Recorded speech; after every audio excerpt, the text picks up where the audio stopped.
What's up, everybody? It's Him Logic, man. I'm from Cleveland, Ohio, but I live here in Atlanta, Georgia, and I'm on Industry Most Wanted. She got a problem doing some things she like for real. Yeah, when I think about you, you should be mine for real. You should. I'm just trying to figure out how we make time for real. Yeah, she know just what I like.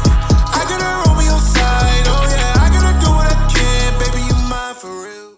Hey, what's going on, man? It is your girl, TampaMystic, and we are live. Him Logic, where we at? Industries. Big Industries, most wanted, not the little one. Wanted. Listen, I got a superstar checking in, a superstar checking in. Him Logic, all the way from Cleveland, Ohio, out here in the Aiden now. What's going on, family? How you doing? Man, I'm doing great. God good. All the time. We just already had a whole great conversation before we started. Thank you for being here today. I appreciate you. Give me some love, man. Boom. Yeah. Listen, without further ado, you do a lot. You know what I'm saying? Kind of break down who Him Logic is. Okay, well, first off, Him Logic is a child of God, man.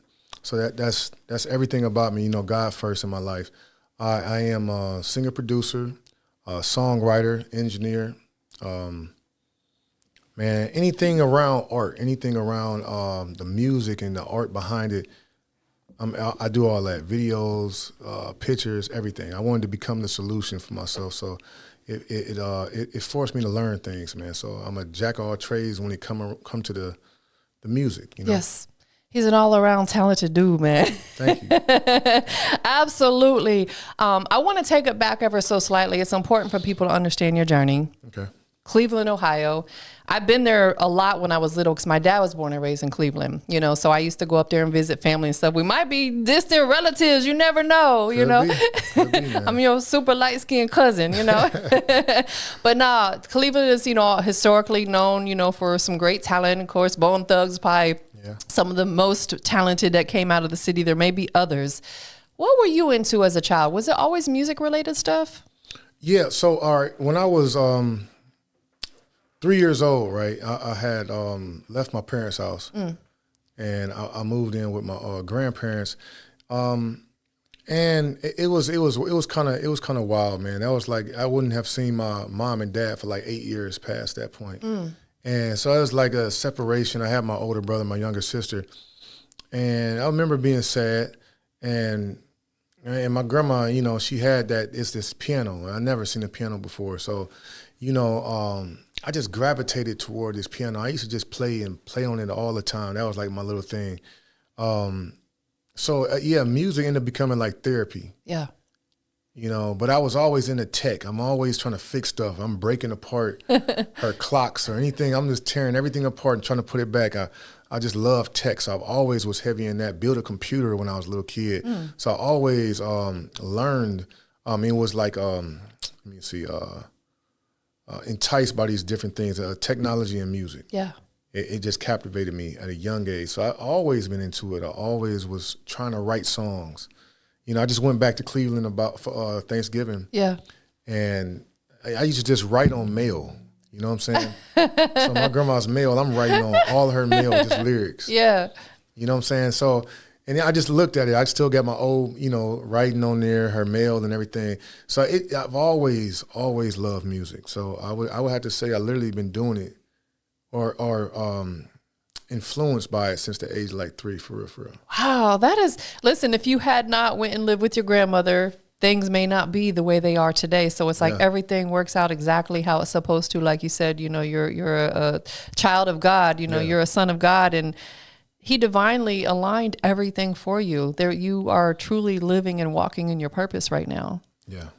Definitely. Was your grandmother on board with you when you were getting into music? Writing all over her mail? She just let me. I think because, you know, I was she knew what I come from and what I've been through. Yeah. So she just really wanted me happy. So she didn't stop me.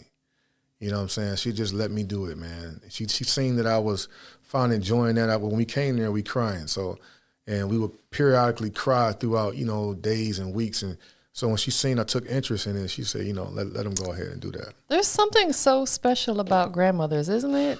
Perfect. Like something so special. Is she from your mom or your dad's side? Mom's side. Yep.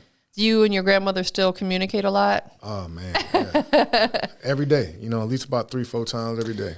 This is one of those Yeah. things that you don't ever want to stop because you don't know when you won't be able to do that. Right. So she still lives like in the heart of Cleveland? Yeah, she's still in Cleveland. I'm trying to get her down here. I had her down here for like 6 months, but she missed her house. You know what I'm Understood. saying? So, yeah, the goal is to get her down here, man. But she's stubborn. Listen, when people get older, they get set in their ways. Trust me, I understand. Does she still live in the same house that you grew up in? Yep. That is amazing. Yep. That has to be one of the most amazing things to go back there and almost relive those childhood memories. What is one of your fondest memories, besides, obviously getting into music, but just something maybe a little personal that you don't mind sharing? The fondest memories? No, I still, always love my mom and dad. Yeah. You know what I'm saying? My mom is, she's up in Cleveland too, not too far from my grandma's house. My dad passed, but, so I had it hard. Like I said, growing up, the absence of having my parents, always going to school. Most of my friends got their parent teachers conference. I never had my mom and dad there growing up. So I just remember, you'd be mad. I was really mad growing up and got into a lot of stuff only because, I didn't feel like nobody could tell me nothing, I was just mad. But I remember the day, man, my granddad, granddad was the type person, he didn't, that type of school, they don't tell you that they love you like that. Yeah. You know what I'm saying?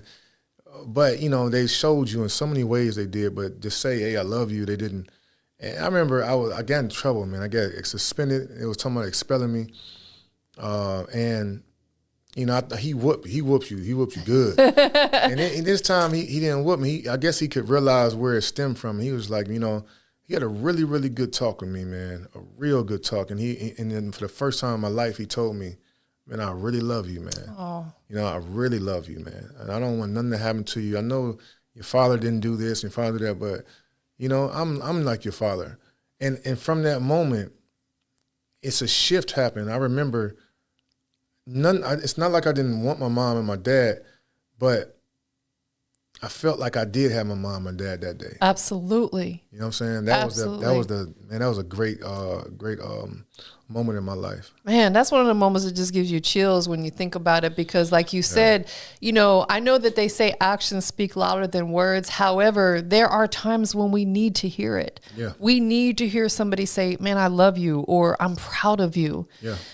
Because how people show us, sometimes we may not interpret it the way they intend it. Sometimes hearing it means more than them showing us, and vice versa. Mm-hmm. That was a defining moment from you. Yep. And, I grew from that, Yeah. Because before then I had a lot of baggage. I was, because I felt a void. Mm. And from that day, I still miss my parents, but I felt like I had a dad and mom. Yeah, absolutely. I know you said your father passed, and I know those are difficult times. Your mother, do you and her have a good relationship now? Yeah, me and mom dope. That's amazing. I always love mommy, man. Of course, that's mommy right there. I'm gonna be. No matter what age, I'm always call her mommy. But she just has some things going on. Growing up, but again, like how you said, everything happened for a reason. Yeah. Romans 8:28, for as we know, all things work together for the good of those that love the Lord and for them who are called according to his purpose. I had to understand it was the plan. I was talking to my brother the other day, like, man, I said, man, I look at myself today, man, I love who I am. Yes. But I wouldn't be who I am if it weren't for even my dad, my mom. You sometimes you can be mad at your parents because you think they're not doing this and doing that. But if you change the perspective as being, a lot of times your parents are showing you what not to do and what not to become. You should thank them for that personal experience. Now you're able to see, that's not a good thing. So and from that you learn and grow. And I look at the man I've become today and I'm like, man, if it weren't for my parents and every move that they made, you know what I'm saying, I wouldn't be who I am today. 100%. So I thank them. No, absolutely. Yeah, because they knew they were putting you in a better position in that moment. Yeah. And there's nothing wrong with that. When my son was kindergarten, first grade, I let him go live with my mom for 2 years because I was young. I had my son at 19 and I was still trying to figure my life out. And I said, you know what? I'm going to let him live with my mom for a couple years until I can get my stuff together. And my son, of course, he was so grateful because he had such a great relationship with my mom and dad, his grandparents. So there's nothing wrong with that at all. You know, your parents did absolutely what they were supposed to do. Yeah. And now you guys have probably a beautiful, I know your father's no longer with us, and my condolences on that. How long ago did he pass? It was 2014. Man, how did that change your life? That changed me a lot. I mean, it was crazy. Me and my dad is, everybody said we exactly the same. Yeah. You know what I'm saying? My mannerism, everything you see here, this is like Phil, man, my dad, Philip.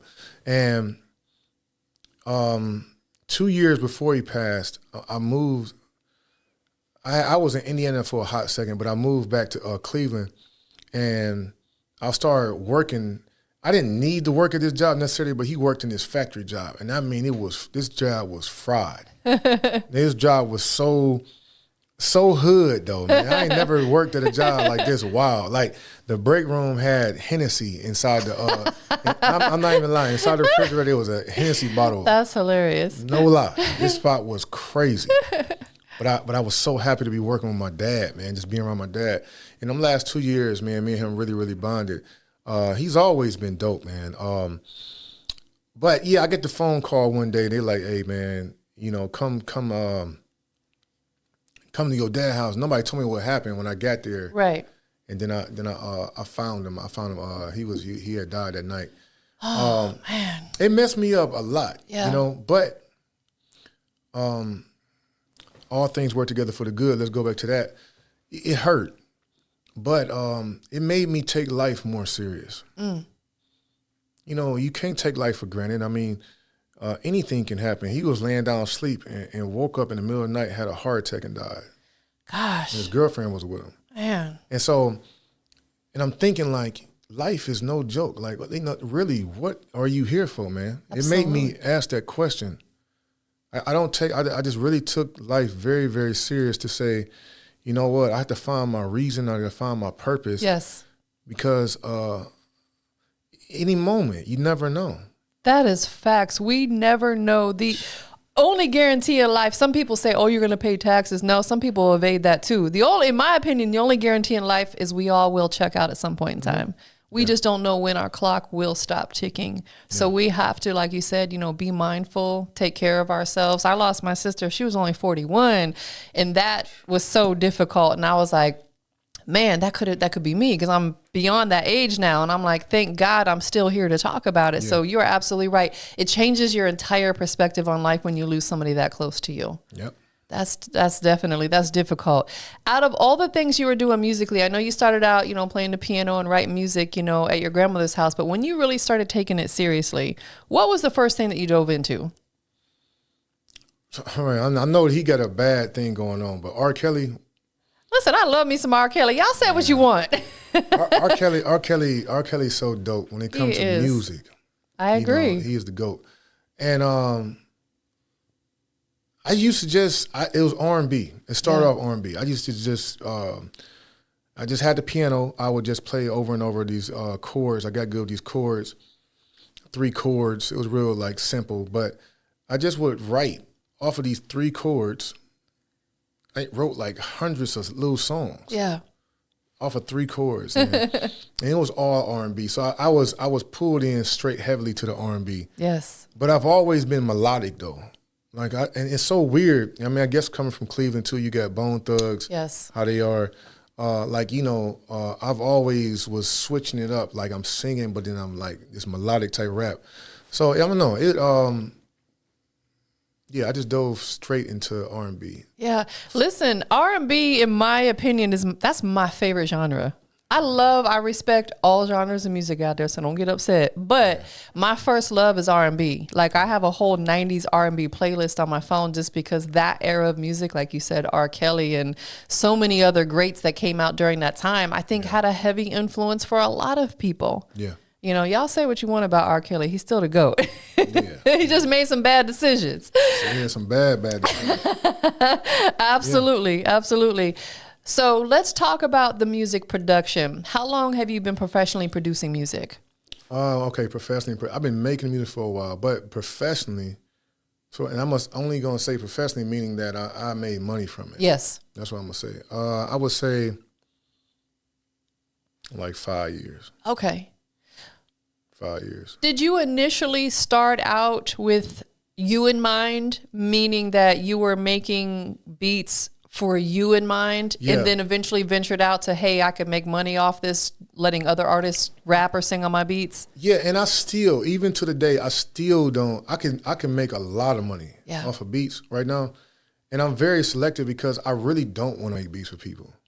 That's the weird part. I really don't, because it's like I get so caught up in it. Like if we was here and I was making a beat, I can make a beat literally in like 10 minutes, quick, fast, and it's a fire beat. Yeah. But I put myself in it. I put a little bit of my style into it, and I never want to sell my style to anybody for no price. I don't even care if it's $1 million. Like I wouldn't even want to. I don't want nobody to have my sound. So it was very, very hard for me to turn that off. Yeah. And since I'm always in this mode of making music, I leave a lot. There's a lot of money left out there that I haven't took because I am very great at producing. Yeah. But I just don't know. It just got to be a certain situation. I don't like necessarily producing for people. If I do it, I want to do it from scratch. And that's the type of services I've been offering. Yes. Hey, man, hit me up. We're going to have a 15-minute Zoom conversation. We're going to talk about a direction you want to go. In there, I might start off with some chords or some different stuff, some different aspects of the beats in front of you. Hey, man, I like that. Oh, I don't like that. Okay, what you think about this? I'm going to get some ground of it, and then I'll make the beat. And within 5 days, they get the beat, the first deliverable. But I like to build. I don't want to make a beat and be like, hey, do you want this beat? I want to build off of you. Exactly. And so that's the way as a producer. I don't do it like how everybody else do it, lease beats. And but if you really, really want me to shape a sound for you, that's the only way I want to produce moving forward. So everything is really custom. That's the only way I want to do it. Because then that way I don't know, I got a gift at that. I know how to bring the best out of who I'm around. Understood. And I learned that. Yeah. So if I've produced for you, talk to me. Tell me some things. Let me understand. And it's weird. I know how to bring it out. Yeah. That's a gift. And it's like, that's the only way moving forward. Now, before I was selling them and leasing them and doing all that stuff, but now it's like, I only want to work with somebody that's willing to shape a sound. Yes. Makes sense. Only way. Listen, I think if I was a producer, I probably want to do it the same way. Mm-hmm. Because just making a bunch of beats and throwing them up on SoundClick or whatever, I don't know. There's no shade in doing that. But for me personally, I think I would operate like you as well. I kind of would want that. It's almost more, it's like special that way. You know, it means more to you. Are you open to working with multiple genres? Like, would you produce a country record if it made sense? That's the thing now. So, no, yeah, okay. I made about, it's weird. So I got over 4,000 beats. Wow. In the vault? In the vault. Like literally. And multiple genres. Yeah. Multiple genres like pop, rock, EDM, techno, trap, R&B. And I do a lot of fusions. Yeah. So I got some stuff it's this type of fusion between, it might be pop, trance, and trap. I throw all of them together. That's dope. But now country, I got about like 10 beats with country. But I just haven't been around, and I'm good at doing it. Yeah. I understand the concept and how it's formulated and how you structure a country beat. So I get it. I just haven't been around a lot of people that do country, and I would love to.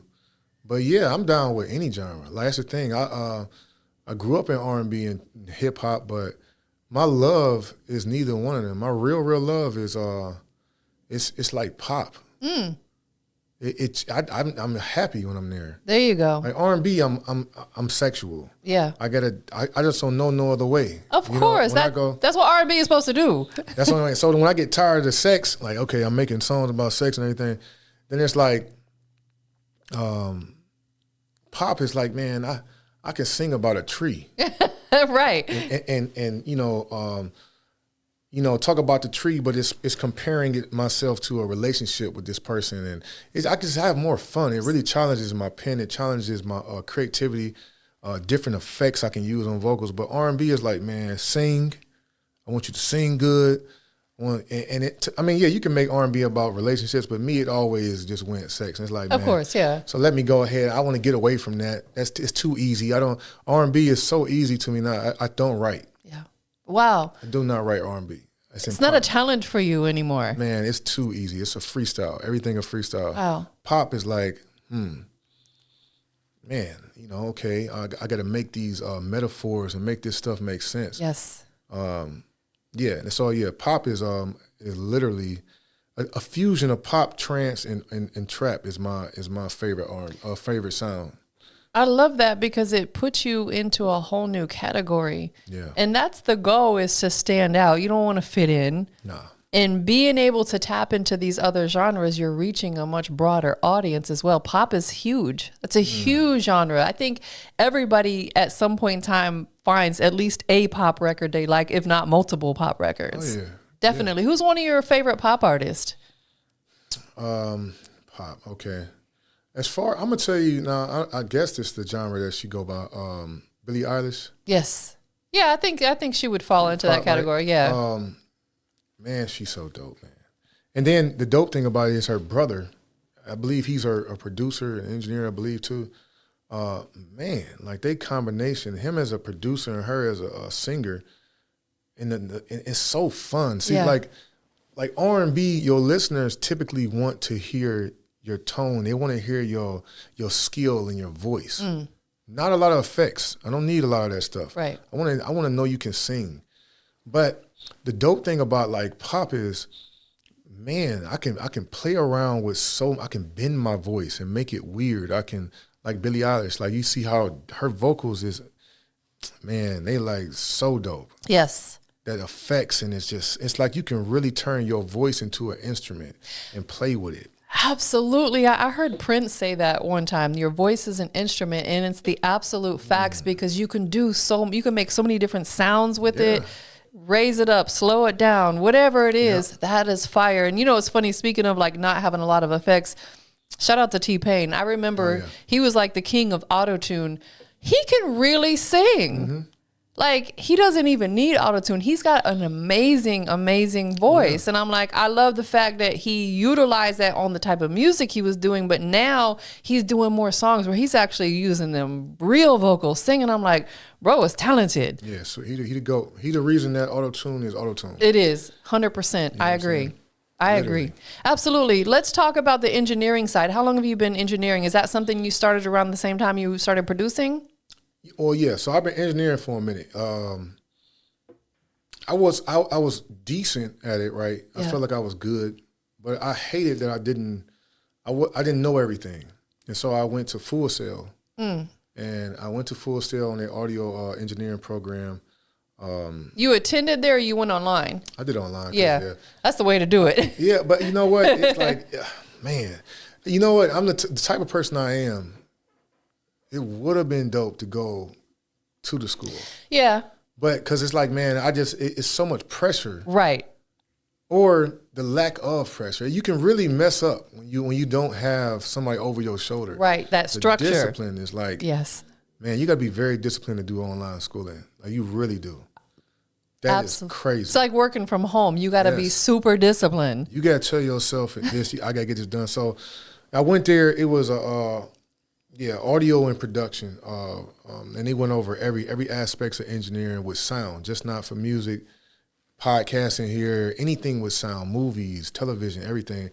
And I really took that serious. Yeah. Because I wanted to be great. So when I make music now, I don't care how good you are as an engineer. You could be the best.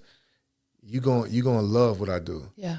And I'll wow you, because it's like, man, I really know what I'm doing. And so I became I'm pretty good at engineering. So I became pretty good inside that. But it's all Full Sail, and me taking that time and that investment and just really, really dial in. Not just, you can go through school like and not really be like present. Yes. But man, for the first time, I really, really was present.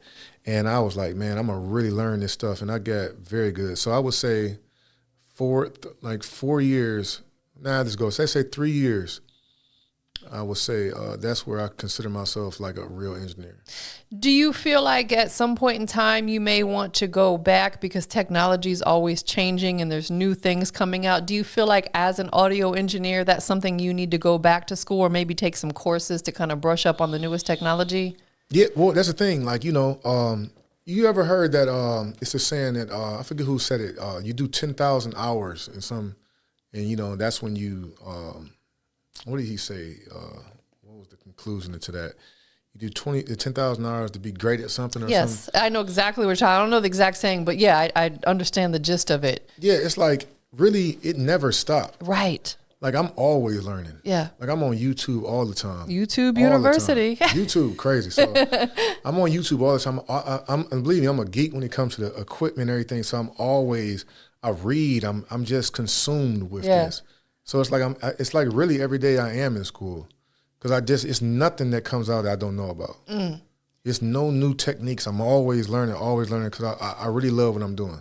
You study what you do, and that's important. There's no reason why you shouldn't know the latest and greatest, and some people will make excuses. It's right there. Yeah. Like you said, you can go to YouTube. There's anything you want to find about anything, it's on YouTube. Somebody has made a video about it. Yeah. Do you feel the same way about engineering for other artists as you do making beats for other artists, or are you a little bit more leaning on actually engineering and mixing and mastering for other artists? You know what, this is the thing. Okay, and you have a business too. Yeah. So here's the thing. Here's the big issue. Like, it's hard to find people that's worth it because people don't. Everybody is so with the money. Like, you know, you're not gonna probably want to pay me what I'm gonna tell you. Because they won't. Trust me. Yeah, and it's like at the end of the day, it's like if I engineer your record, it's gonna be phenomenal. Yes. But for somebody that doesn't have this, they're not all the way in. They're not like, I put too much into what I'm doing. It's very time consuming. I put money behind what I'm doing. I put everything. If I engineer a record, it's gonna cost over $1,000 easily. Yeah. I can't keep up with these engineers out here I'll do it for 50. We two different people, two different lives, two different experiences. I'm not knocking that person, but for me, it's gonna cost you. Yeah. You're gonna have to pay. Yes. And for that reason, I don't get a lot of people that I turn down a lot of people and send people to other people a lot. Because a lot of people they talk it, but they don't put the money into it. But I don't like necessarily doing it for other artists because I'm a perfectionist. Yeah. You know, and I can't get it to you back to you as fast as you want it. It just don't work like that. They want it back like that night. You done? How we looking? I'm like, man, this is about to take a week. Bruh, that drives me insane. Like, how we looking? We looking just fine. How you looking? Right. Like that, you can't rush that process. They don't get it. You cannot. And the thing is, too, a lot of these artists, they feel like they're trying to learn how to do it themselves. Like, no shade, but I'll get some artists that'll submit music for radio rotation. And I always listen to it first. I'm not going to just take your money without listening to it to see if it's quality enough to put it on my platform. Yeah. And some of them is just horrible. Yeah. And I don't tell them, it's horrible. I'll just tell them the quality's not there. Yeah. I'll be like, who engineered this? Oh, I did it. And I'm like, okay, I can tell. They're trying to cut corners. What these artists and just people in general, when you're paying for a service, you're not just paying for the weeks' time that it takes you to do it. They're paying for the years that you spent learning how to do it and the money you spent going to school to do it. That stuff did not come free for you. No. You know, they got to pay for that. And that's why it's important, if you are somebody that's offering services, that's why it's really important for us to get to the right people. Yes. You don't have to get everybody. You just got to get the right people. That's facts. You know, and that should be your biggest goal. Your goal is supposed to, if you're creating content, whatever you're doing, centralize it, down to make it easy for them to understand. Don't let it be like a confusion. Yes. Like whatever you putting out, let them know. Like don't be very centralized on what you do, and be open about what you charge. Yeah. You know what I'm saying? And you'll eventually get to your audience. You know what I'm saying? But yeah, that's the thing. They don't. Everybody wants to be a singer. Everybody want to be a rapper. Yeah. Everybody want to be a producer. But the origin of why is wrong. 90% of us in entertainment, your origin is wrong. So therefore, this really ain't even for you. You don't even understand it. Just because you see somebody doing good and living a life that you would want, your music has become your origin. I mean, your origin has become, hey man, they got it, I want to do it. Yes. And if that's your origin, man, sadly you'll see as time go by, you won't go nowhere. You just won't. That's facts. Absolutely. You'll be, stagnant. Yeah. And you have to understand your why, like you said. Yep. Why would you be doing this? If you can't figure that out, it's probably not for you. Yeah, it's supposed to be simple. But I think a lot of people get into it because they see artists like you who effortlessly do what you do. Because like you said, with writing them R&B songs, it's become so easy for you, right? Yeah. They're like, oh, I can do it because you make it look easy, not knowing how much time since 3 years old you've been putting into doing this. This isn't something you just jump into and next day feel like you're going to blow up. No, you got to put years and years and years into this. And it's like this, I got this concept, Superman, right? So look, everybody want to be Superman. Yeah. Right? Everybody want to fly. Everybody want to find their lowest lane, right? Everybody want to be able to lift up anything. Everybody want to be on the news, right? Because you did all these great things, you saved all these people. Everybody want that life. But here's the thing: before you want Superman life, take his whole life. He come from Krypton, from a whole planet. His mom, dad, everybody got destroyed. He lost his whole family and his whole race. To travel all the way somewhere that he knew not, to land here, to two people find him and raise him, and he's in a foreign place. What I'm saying of it is, everybody wants somebody's life, but take everything that come with it. Take it all. Take the your mom dying from cancer. Take the years of not knowing who you is, and take everything that come with that person's life. Yes. Before you take their blessings, Absolutely. take their curses as well. And if you're not willing to take their curses, quit trying to skip steps just to get their blessings. You got to be appreciative of what you got. And that's the thing, I've been rejected so freaking much, man. I've been embarrassed so much. I have messed up so freaking much. I have been at shows and I froze and I look stupid so much to do what I'm doing now. I have spent so much money. I look like a bum to my family multiple times. Multiple times, like he's a little black sheep. He just talking this. It ain't nothing gonna happen. You gotta go. If you want this, go through it all. If not, find your own way. Because at the end of the day, you gotta take the whole life, man. It's not as easy as it looks. You have to be prepared for where you're going, and that preparing is just like a diamond. Yeah. A diamond is dirty. It's filth. Yes. You have to get started cold. It goes through a cleaning phase. It goes through a purification phase. That heat, it get heated so hot to the point where it can't get heated no further. It gets smashed so tight. It goes through so much pressure till it can't even smash no more. It is that condensed. And then after that, it becomes heated again. Then it gets polished. And once it gets polished, then everybody wants the diamonds, but they don't want to go through the process. Man, that is deep. That is facts. That is absolute facts. People want the right now. Mm-hmm. They want the him logic right now, but they don't want you growing up in, in the situations that you were in and the things that you've been through.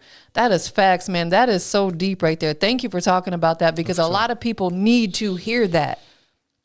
There's no such thing as an overnight success. You have to go through those pressures just like those diamonds did. Yep. I had Big Gip here with Goody Mob not too long ago, and he said that most superstars come from dire situations. Yeah. And that's facts. Like, what you go through, like, there are times where people are like, man, I don't know how I'm gonna make my rent this month. Man, I don't know how I'm gonna make that car note this month. Man, I don't have enough money to put food on my table. Like, people go through those situations, But I feel like a lot of those people that go through them really dire situations are the ones that end up on top because they understand the process that you have to work. You have to get out here and get to it. It does not just happen. You don't just become a superstar. You got to put that work in and go through struggles and embarrassments and everything. Yep. Let's talk about where we're at with music, because this music industry has changed a lot. And I'm sure you've seen it. I've seen it. We've both been in it for a long time. Yeah.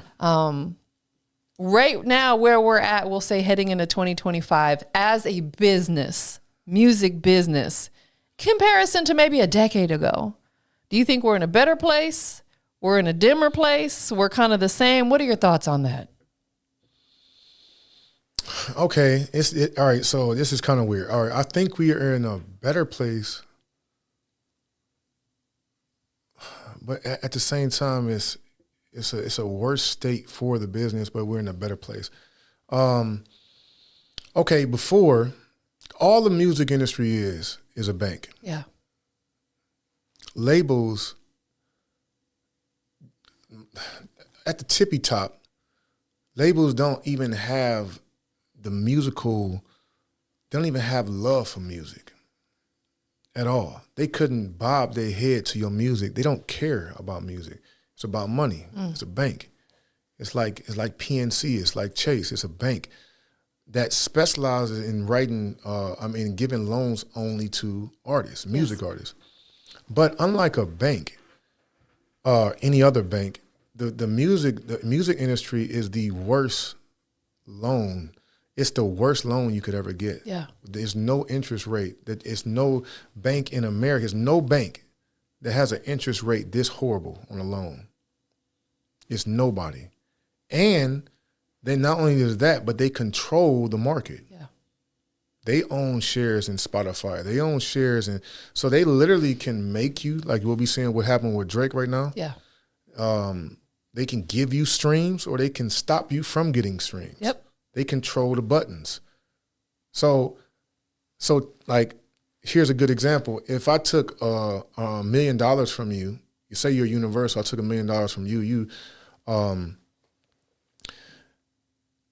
say I owe you $3 million from the $1 million I took. Say $4 million I owe you from the $1 million I took. And I'm doing good in music.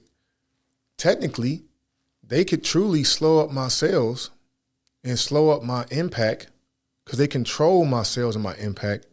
So to when it comes time to like renegotiate, I can't even recoup. I didn't even do good because you stopped me. Right. So they the bank plus they the ones they control it all. So I feel like we're in a bad place. The industry doesn't look too desirable anymore. Yes. But it's a good thing for us as artists. Platforms like this, like nobody in this world is that good, y'all. Yeah. That's the spoiler alert. You're not that good to the point where everything should be given to you. You have to you're in a place right now. They gave you YouTube. They gave you look at what you're doing for people. Yep. A platform.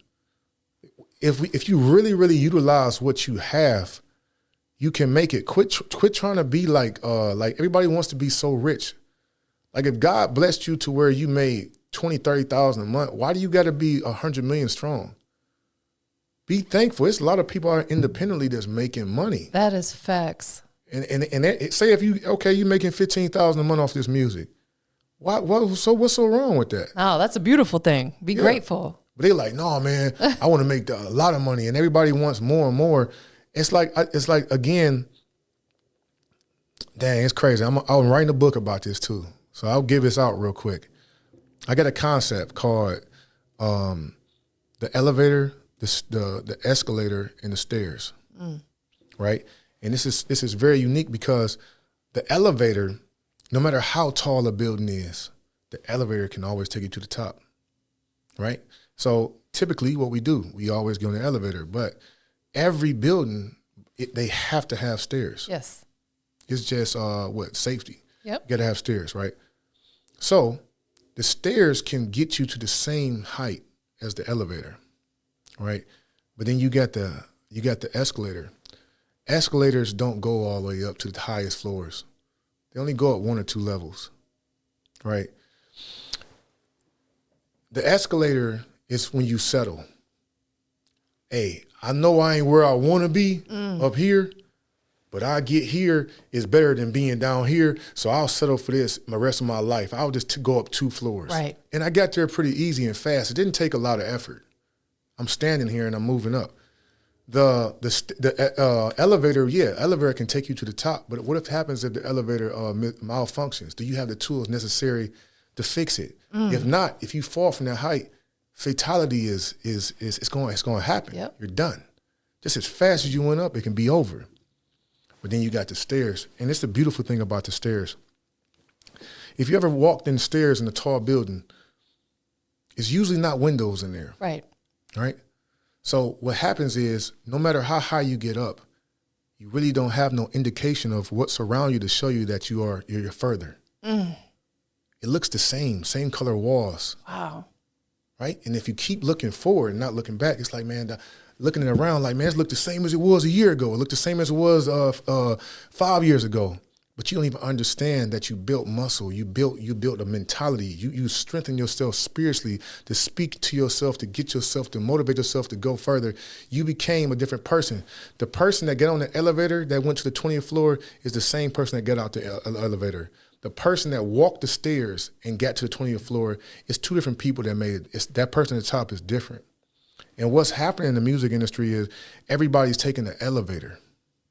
Quick and easy. Quick and easy, but Diddy, look at it. It for real. Prime example. It's going to be a crash, man. Yes. So I feel like we're in a moment right now where yes, you like me. I haven't worked. I'm working 9 to 5. Am I rich? No. Am I able to take care of my family? Yes. Yeah. Can I get some things and can I do this? Yes. But at the end of the day, I'm doing it off of music. Now, back, I feel like they if we have more control in our hands, so it's less of an excuse. We can get in front of real people. Right. You believe in yourself, go out in front of the world, put it out there. You got your own website, you got your own socials, you got this stuff. You can, it's groundwork. Take the stairs. Yes. Man, that analogy right there just like got my wheels turning because you are absolutely right. And people don't oftentimes think that deep. And we need to sometimes just take a step back and look at the bigger picture of why are things happening? Because like I feel like as of lately in my life, so many weird things have been happening, and I'm like, it's all for a purpose. Yeah. Maybe God was just slowing me down a little bit to take a step back and look. Okay, don't try to rush the process. Like they say, trust the process. Yeah, it's the same thing with this music business. Being still kind of staying on the topic of labels. Do you feel like at some point in time, these labels are going to potentially switch gears and maybe turn into like distribution companies? Because I hear people talking about that. I see people talking about it on social media because they're downsizing. They're letting their A&Rs and people go. They're letting artists go. What do you think is the future maybe 5 years from now for a lot of these labels? Honestly, man, I think the industry is dead. I think the concept, I don't know what they could do to save themselves. Yeah. Because at the end of the day, like, it's a bad loan, y'all. Yeah. People don't understand. I was talking to some artists the other day. I'm like, man, do y'all understand if you start an LLC, right? And you know, you got to do your own research. You know, it's out there of ways of building your business credit. Do you know if you took out $100,000 loan, it wouldn't take you very long to get qualified for that? No, you're right. You can get $100,000 loan. Yeah, it's going to have an interest rate, but it's not going to be an interest rate of 400% like you're going to get in the industry. That's facts. You can do it yourself. Like, what do y'all really want? You could do it yourself. Find a team. The industry, you know what? You never want to include somebody in your business that's only there for the money. That's right. Never. Only there for the money. Right. I don't care if it's even your family. Do not let somebody be a part of something that you hold dear and love. Yes. And you cherish. That's only there for money. What I'm trying to tell artists is, why in the world would you go somewhere that only cares about money. Man. And you actually think it's going to favor you? Right. They don't even care. It's absolute facts. I have a good friend of mine. He was managing an artist she's doing well in the business. She was on American Idol, and she got a couple label meetings off of those situations. And he said the same thing. He said that the only thing they were concerned about when they met her is, what do your Spotify streams look like? How much money are you generating? That's all. That's the only thing Yeah. they cared about. It wasn't about how much talent she had. It was, what do your numbers look like? Because they want to know, how much money are you going to bring in for us? And you know what that means? So just let everybody know. If you were asked how many streams you bringing in, you know what the number one reason for that is? I want to know how much you've already invested. Right. Because you don't get streams without investment. No, that's facts. So that question is a weird question. They know what they're really asking. Yes. How much have you already invested into the product that we want to push? Because if you haven't invested, it's like Shark Tank. Right. Right. It's the same thing with the music industry. How much money have you invested into it?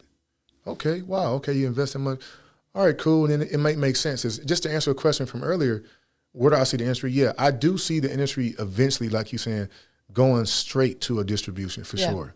They're going to just get to the point where, listen, we ain't going to build you. We already got rid of artist development. We ain't going to build you up. We ain't going to do, we're not doing your marketing. We're not doing none of that. No promotion. None of your touring, none of that. But what we do want to do is get a piece of your pie. Yeah. So guess what? We're multi-billionaires. Yeah, let's give you a loan, your distribution deal, and that may make sense to people. Right. I'm not saying that. That it's a bad thing. Dealing with the industry when you have no leverage is horrible as hell. Yes.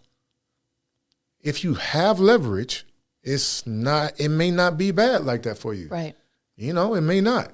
But when you're new, if you actually have dreams of getting into the industry and you're like, you don't have no following or a little following, and you really think that you're gonna get played, you have no leverage. That's facts. Absolutely. And every artist out there, you have to invest. Don't think that you're going to make it with spending $100. Like this is a very, very, very expensive business. And I guess it all depends on where they want to go with it. If they are cool with just being local and not being, super famous, and they're just doing it because they love making music, then that's one thing.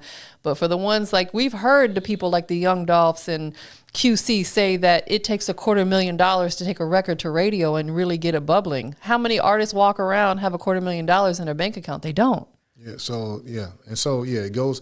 But for me, you know what? I had to redefine myself. Yes. I really did.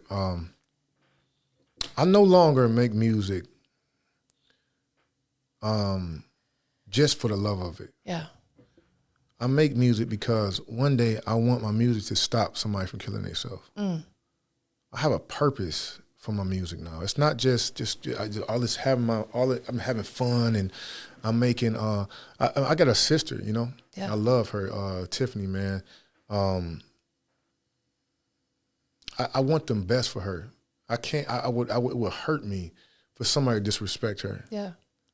So I can't make music disrespecting women. Man. I can't. I want my music to uplift the people I love. I want my sister to feel that she can tackle her day better. I want her to feel good about herself. My music got to some way match. I'm to the point where it's like, no. I think it's so ignorant to downgrade women. I think it's so ignorant to glorify murder. I think it's so, literally, you are stupid to glorify something that's evil. Man, I agree. And expect blessings. You can't glorify the devil and expect God to bless you. This world is these laws that's implemented. Whether you believe in Elohim and God or not, there are laws that all of us abide by. Yeah. Gravity. These are laws. I don't care what you believe in. What goes up must come down. Yeah. It's laws. And what goes around comes around. Like what you putting out in this world, and there's so many people. Well, you know what? Yeah, I went through this, and you glorifying drugs, whether you do it or not. Like what you putting out going to eventually come back. Absolutely. What the music industry is lacking is purpose. It's just people, like it ain't cool to sell dope. Like it's some things that like it's a lot of things that should be understood. That's not.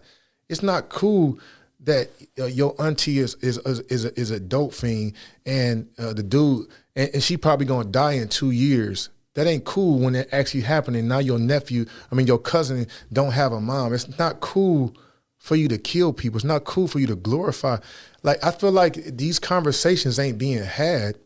And it's insane to me. It's not cool for a woman to consider herself a bitch. Man, right. That's not actually nice. No, it's not. Nobody want a bitch to be in front of their mom. Yes. Nobody want to marry you. Yes. You are absolutely right. Nobody wants that. You're only good for sex. And once that disappears, you have no purpose. Like it's not dope to glorify these things, but they trying to make that cool. Man. And that really irritates me. And that's why with my music, I'm like, no, man, I'm going to, and whatever, with my influence and whatever God has put in me, I'm going to use my influence to uplift because I understand the narrative. I understand it's easier for me to make it in this industry if I glorify evil. Yes. It's easier. Yeah. It's easier. Not that the world wants to hear it. If you think about it personally, you think about it to yourself, y'all. How much out of 24 hours, how much is your life consumed with sex? How much time do you have sex in 24 hours? Now check us out. Feel me on this. Why then is almost 100% of the music talking about something that we do 10% of our time? Right. What about the 90%? Exactly. Or it should be that way. It should be that way. What about dealing with anxiety, dealing with stress? Dealing with you feeling lost, you feeling uneasy. What about these other topics that we deal with far more percentage of our lives? Man. Why are we not speaking on that? Why are they making millions of dollars off of something we only do a small percentage of? Right. I think a lot of people are afraid to admit certain things.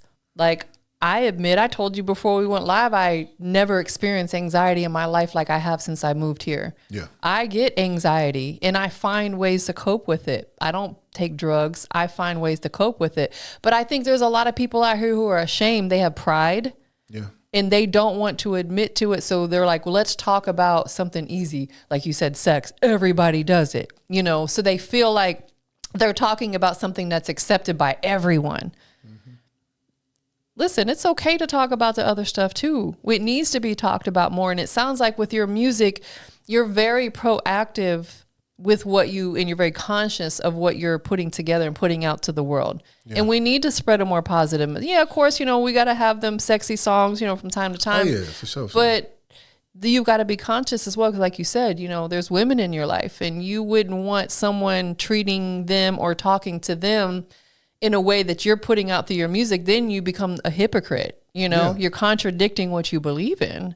Yeah, because at the end of the day, and I told my sister this, she's married, dope guy, shout out to you, Don, man. The end goal is happiness. Yes.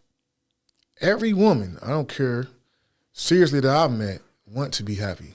Absolutely. I can attest to that. That's facts. What I'm saying? We're going to have our fun. We get that. We're going to have our fun. But eventually, you want to be loved. Yes.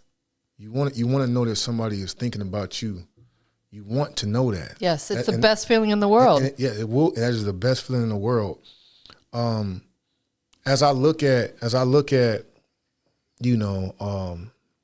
just people and just. I see that, man, they're painting a picture that's gonna you playing yourself. Yeah. You playing yourself, man. And it's like, I don't know, I really and I do more than just music. I'm a talker. Like I go what I'm about to do heavily in 2025, I'm going speaking. You should. That's what I want my shows to be. I'm gonna speak, man. I envision this already and I'm gonna manifest it. And it's so wild how God is allowing all this to come together. I'm going to speak, man. I want to do inspiration, motivation, music, breakthrough.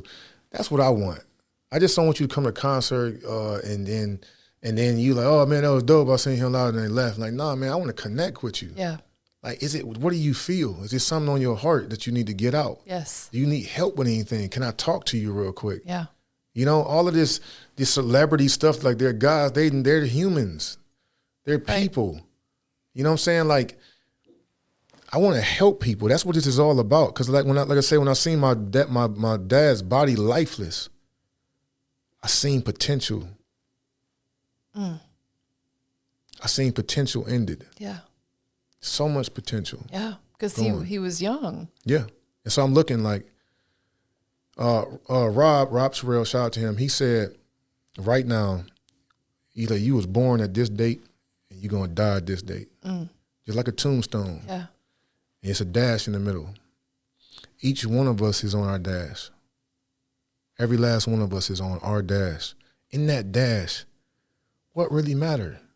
Seriously, if you don't know when the dash ends, like, wouldn't you? If I got this moment, one quick session. I'm gonna say this real quick. I'm in Cleveland. I'm in this. I'm off Kinsman, and there's this dude. I was going to the store to cash my check. Man, this homeless dude walked to me and said, "Man, hey man, you can give me some money." Dang, man, like, I see, man. I see, man. I ain't got nothing on me right now. So I go in there. It was like a $600 check. I cashed a check. They took their little bit, and I had cash in my pocket. I was walking out, and he was like, "Hey, man, you forgot about me?" And I did. I'm like, "Yeah." So I had a wad of money in my pocket. So I went to go get the money out of my pocket, and I just pulled money. And when I pulled like $60, and I was like, "Dang!" I was like, "Well, okay." And I gave him the whole 60. And he was like, "Man, dang, man." He like, "Man, thank you, man. You just blessed me, man." I like, "Man, oh, man, you got it, man. You know." And I'm trying to walk away. He was like, "Look, man, since you blessed me, let me bless you." He like, "Man, what you do, man? Like, what you like to do?" I'm like, "Man, I like music." At the time, he was like, "Man," he like, what you, okay, man, what your music about?" I like, "Man, you know, I'm talking about these women, man, you know what I'm saying? This and stuff like that." He like, "Oh, you talking about women? What you talking about?" I like, "Man, you know, say, you know all the music, bro." He like, "Okay, man." That's pretty cool, man. He let me ask you something, man.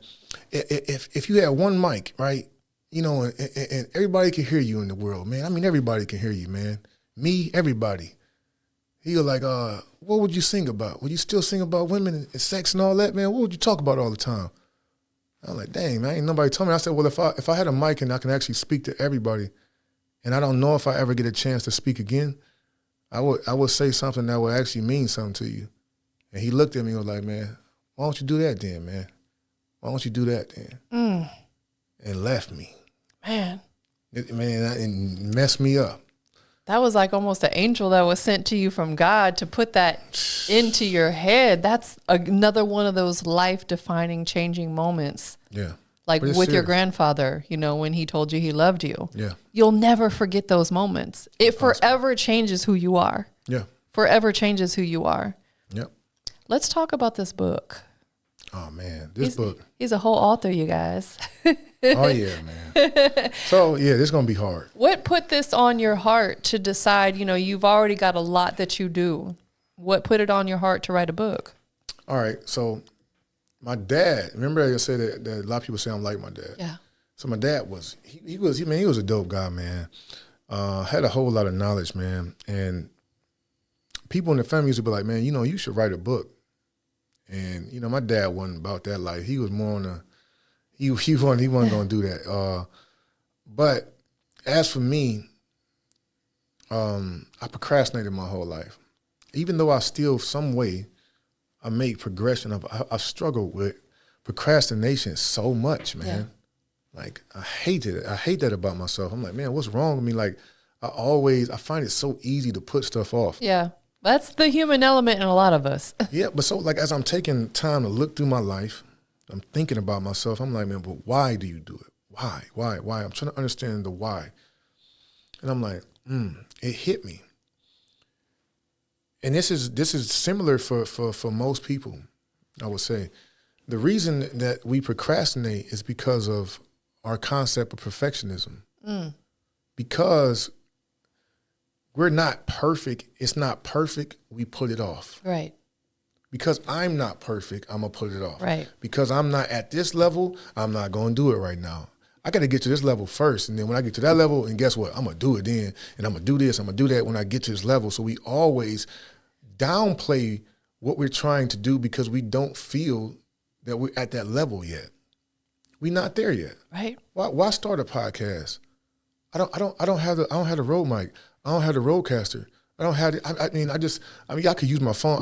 Man, it's cool. I just put it off. We procrastinate because it's like really it's just it's false perception of perfectionism. Absolutely. And once that really, really hit me, I'm like, wow, man. As if I even understand what perfect is. What is perfect? Right. If I've never been there, and if I never became that, then how do I know what that is? Or does it even exist? Or do it even exist? And so I'm like, okay, so as I'm writing, and I wrote a book called Action Over Anxiety. I like that. It's Action Over Anxiety, and the whole book is overcoming perfectionism. And man, and it's literally what helped me. Yeah. Like literally. So like I can't wait to I'm gonna put the book out probably like next month or so. But now, here's the thing. Now, congratulations on that too. Thank you. This is, I'm gonna say this. This is really, really good. This is a really, really good book, man. I really know that this book is gonna help people if they apply it. If you just buy something and be like, okay, I'm gonna get it.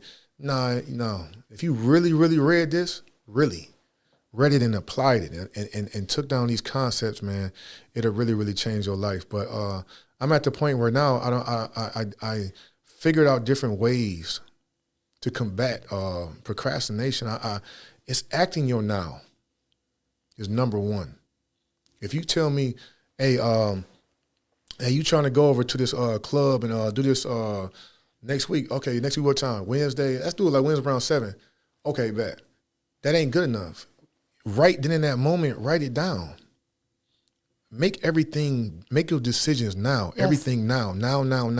Don't put nothing off. Everything now. And because of that, man, like my life has elevated so dope. I'm on point, man. Like I'm proud of myself. You should be. I'm like, dang, you was like, man, I'm doing it. Listen, I'm smiling because before you got here, I had made a video that I'm going to post on Instagram later this week talking about whatever you want to achieve in 2025. Don't wait. Do it now. Start now. Right now. That's it's so ironic because I just made that video today before you got here. It was almost like we were meant to have this conversation. Always. Because next week could not come for you. Yeah. Going back to, we don't know when it's our time to check out. Yeah. You know what I'm saying? Do it now. Stop waiting. There's never, ever, ever, ever going to be a perfect time. But see? Doesn't exist. Because again, we just said the reason why we do put it off is because we're waiting for that perfect time. Let me ask you this. In the book, are you going to have, or maybe thought about having some blank pages where people could write stuff down and journal in there? I think that would be super dope. You know what? I'm going to write it down right now. The book's done. I will put that in there. Yes. I'll tell you why. Because I had, probably about a year and a half ago, I was telling my doctor that I was experiencing some anxiety. And I said, but I don't want to get on medication for it. Yeah. And he suggested to start journaling. He said, buy yourself a journal and write it down. So I bought this journal called the 3-Minute Positivity Journal, where every morning I journal. I write my positive affirmations, my goals for the day. And then at the end of the day is your accountability session. You go back. Did you accomplish those goals? What positive things happened in your day?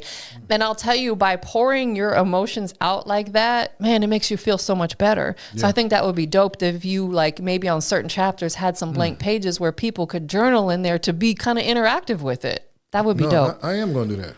I just wrote it down now. You know what I'm saying? See, I could have just took that and said, I'm going to do that. And then it's so funny that 20, 30, 50 an hour, 2 hours later, you forget it. Yes. Yeah. Put it down. Everything I'm learning to do, everything in my now. You got to. I've got 8,000 notes on my phone because I jot everything down because guess what? We will forget it. And there are some things that are so important that we do forget it because there's so much other minute stuff going on that clogs our brain up. You don't want to forget those things. Same thing probably with your music. Yeah. If you have an idea but you're busy, jot it down so you can go back and reference it. Yeah, because literally, I really, even how I make music now, like everything's in my now. Yeah. Everything now. Like my melodies is in now. 99% of all my songs, I have to freestyle my melody at least. Yes. Before I even write, because in that moment when you're feeling it, you could never pin that emotion down. You can never pin the melodies down the way that you would have done it freely. So I was like, that's what I get. And then, no excuse, y'all. We get a cell phone, right? iPhone. They have notes that you have a calendar. A calendar have reminders. You can do high priority, low priority, medium priority. You have an assistant. Yes. No excuses. And there's voice memos on here. If you're thinking about a certain melody, just kind of put it onto a voice memo so you can go back and reference. That way, 2 weeks from now, you're not, dang, how did I want that to go? Boom, you pull up that voice memo as a reference. You know exactly how you wanted the harmonies to go or whatever it is. Stuff like that is so important. Let's talk about some of your music because you've got some phenomenal records. Thank you. Going back, there was a couple of your songs that I listened to that I really liked. There's a Jezebel record. Oh, man. And I was like, I can tell that you really create your music with women in mind, because of course that's going to be your biggest audience. That's going to be your biggest fan base is the women, right? Yeah. You're a good looking man. You make great music. Women are going to be your biggest fan base. Really love the record because I felt like it's almost like I think women will listen to some of these songs and feel like, oh, he's talking to me. Because I'll tell you at the end of the day, every woman, and you kind of touched on this earlier, we want to feel loved. We want to be made to feel she's attractive, she's sexy. Yeah. Like when I go to the gym, I fantasize I'm this whole different person just so I can get in there and do my thing. And oftentimes, as crazy as it may sound, I'll listen to R&B music as I'm working out because it gives you that sexy vibe. Yeah. Why do most people work out? For me, it's kind of a mental thing, but it's also because we want to look good, right? That's the type of vibe that you're presenting in your music. Another song that you have, I think it's called Shake. Oh, yeah. Sure. That to me presented a little bit different vibe from you. Yeah. And I love that because you're showing the different sides of your music catalog. Yeah. And then we've got this most recent record.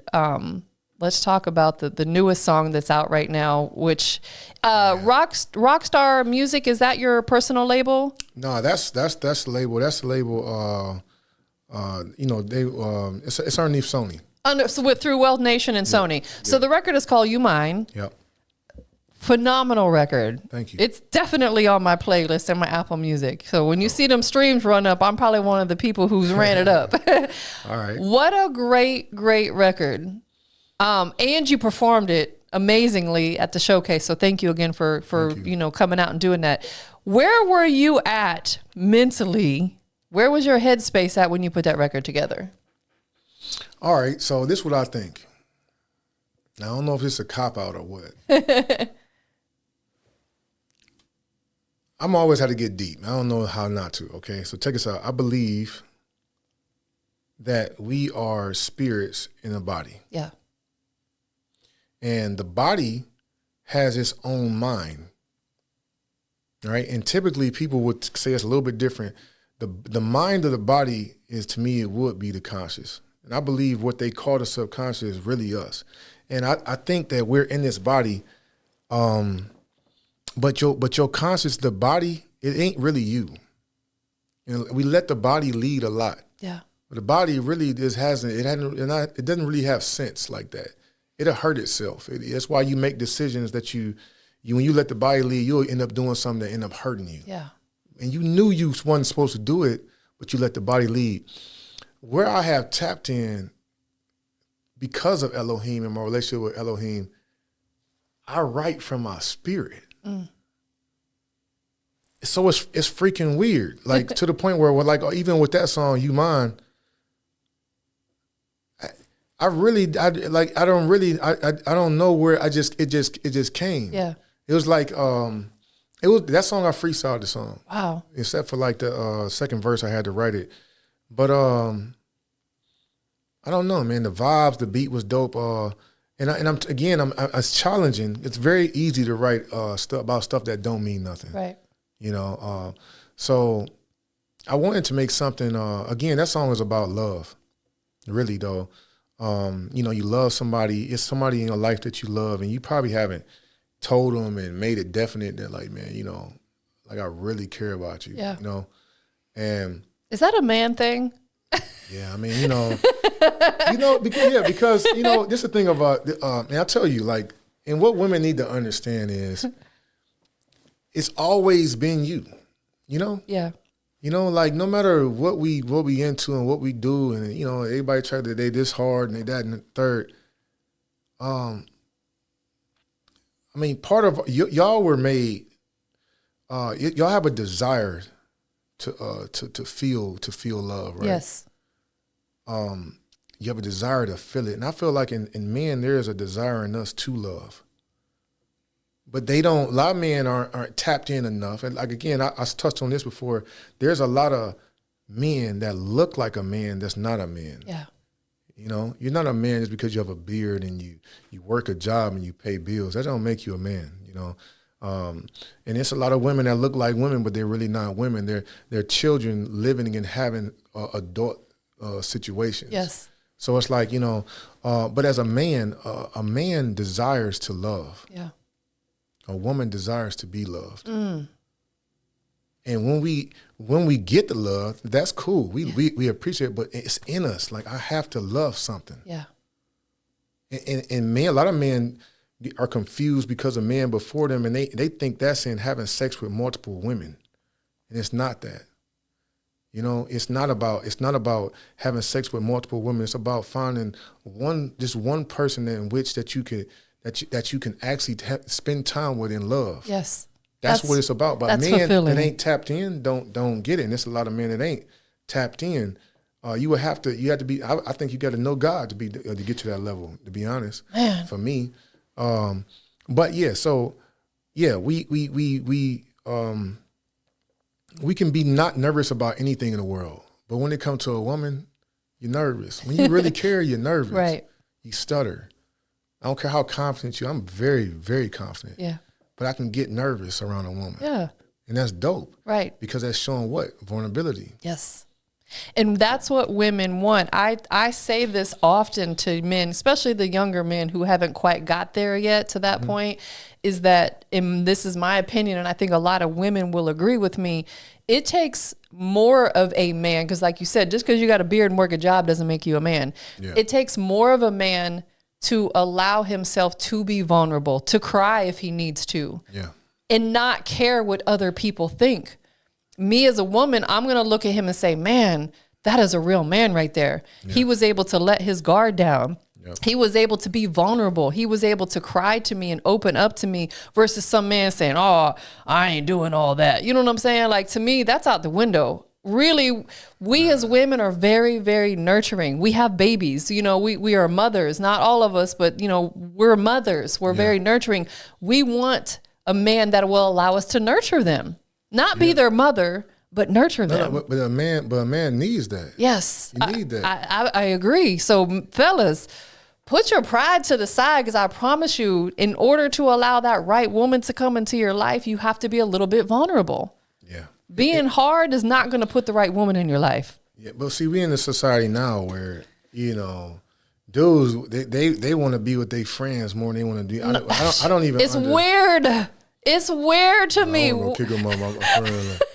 It's like, what? And, and I'll be transparent. Like, I've been on a celibacy journey for a while now. And it really, really, really has opened my eyes up about being able to love myself more. Yep. Because we as women tend to pour our everything into a man, and we'll put off situations with hopes to be able to spend time with that man. I was that person for a long time, and coming out of a fairly long relationship and being on this celibacy journey and focusing on myself really has changed my outlook on everything for the better. Like, it's crystal clear now. Yeah, because you don't have the voice of the body. See, through celibacy, you quiet the voice of the body. Yes. To the point where when you with somebody, your spirit, you're in your spirit. You're not letting the body lead. You can fall in love with somebody. Love is in the spirit. Yes. The body knows not love. Right. It knows pleasure. It knows feeling. It knows connection. It knows what it can feel, hear, taste, smell. It knows what the senses allow it to know. Right. the senses cannot, it can't really make sense of love. Yes. So in the spirit, so by actually reframing from that, you're allowing yourself to really get to know somebody. It's the best way, but I think that comes with maturity and growth. Because when we're younger, the sex is what leads everything. Yeah. And that's why a lot of women get caught up in this whirlwind of quickly giving their body away because they feel like that's the way that they're going to capture a man, when that's completely false. Yeah, no, and it's sad because it's like, man, did anybody wonder what sex is? Like it's deep. It is very, very deep, but most people don't take the time to draw into their inner self or someone else that deep. Yeah. Like literally, I think at the end of the day, and this is kind of going off of like what your book is about and being able to journal and pour into ourselves, is that if you took that out of the equation, would you be able to still sustain that relationship? Yeah. If you can't sustain a relationship with someone without having that, then I don't think you have anything there. It's not real. Yeah, and it's like, man, when none of our parents are gonna live forever, right? Death is inevitable. Yes. People that you love will eventually die, man. Or that'll be. It's the journey in this. I call this the third realm. This is the third dimension, right? It isn't the end all be all, but this is all we know. Yeah. So this isn't gonna be forever, but I will say that, I don't know, people the focus is off. Yeah. It's like, my what I want to be able to do, it's all discipline. I just go back to here. It's discipline. I don't know. I just realized early on, man, and because of God, that you like, okay, having sex with all these different girls and these relationships, when something real happened, like somebody die, that same girl, or if you're a girl and you got a dude, that same dude they don't even care. Exactly. They're not even connected. Nope. At all. They're not even connected. Like, what you want to find, and this ain't something you got to wait till you're older. Like, what you want to find is something real. Yeah.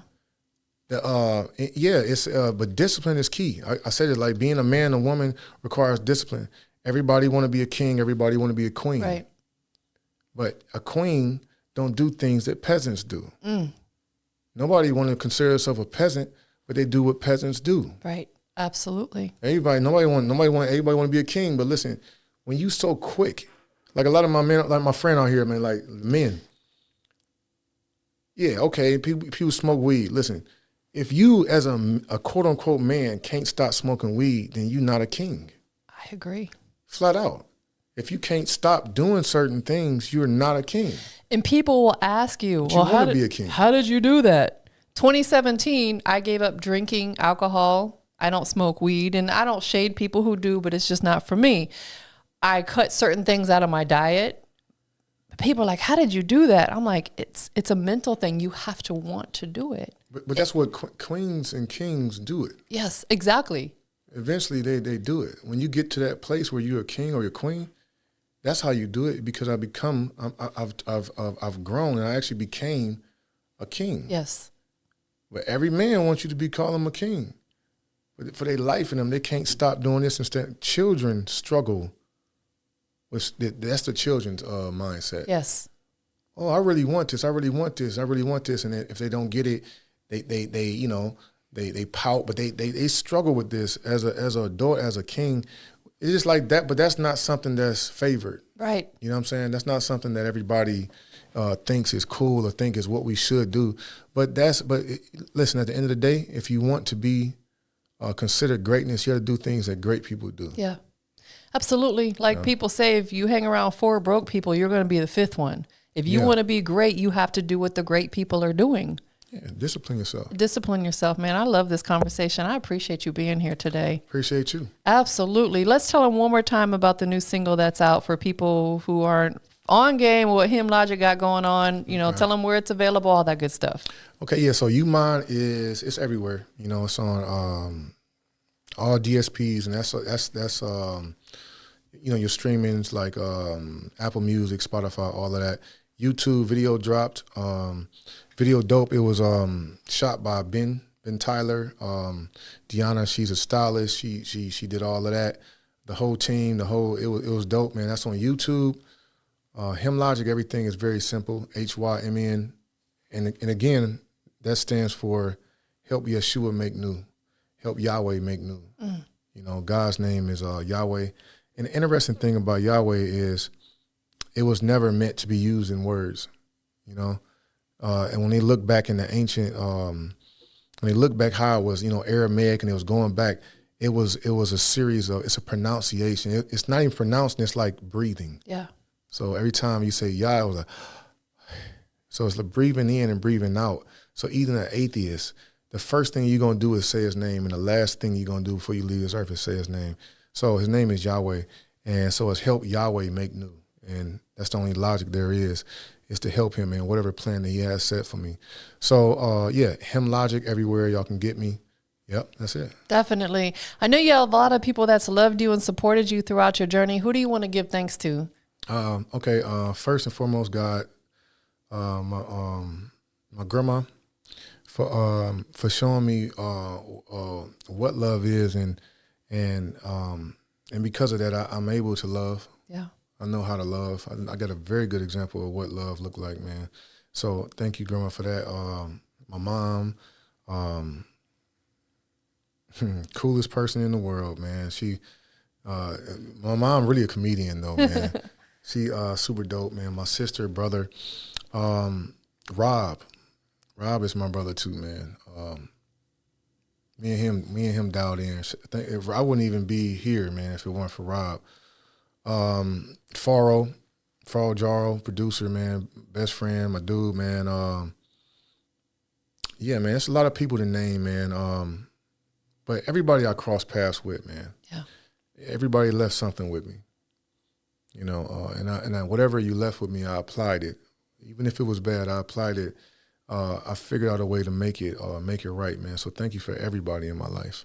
And yourself as well. Thank me. Thank you, man. Like, we have to pat ourselves on the back from time to time. That's cool. Definitely. I got one last question for you. We got Him Logic in the building. Where we at, Him Logic? Industries. Big industry's most wanted, not the little one.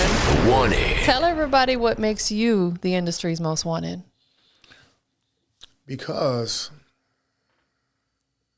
I'm exactly what you need. My job isn't to give you necessarily what you want to hear. I want to talk about that 80, 90% of things that you actually do feel. I want to talk about the depression. I want to help you through it. So I am what the industry needs, because I really want to start tackling and touching points, things that you keep quiet about. But these things you keep quiet about is actually making it hard for you to move into your tomorrow, a happier person. So instead of burying it, I want to talk about it. So that's why I'm the industry most wanted, because I'm here to help, man. I love it. Thank you for being here today. This was such a dope conversation. I enjoyed this thoroughly. I did too. Thank you. 100%. We up out of here, y'all. Peace. We make time for real. Yeah, she know just what I like. I got her on me on side. Oh yeah, I gotta do what I can. Baby, you mine for real.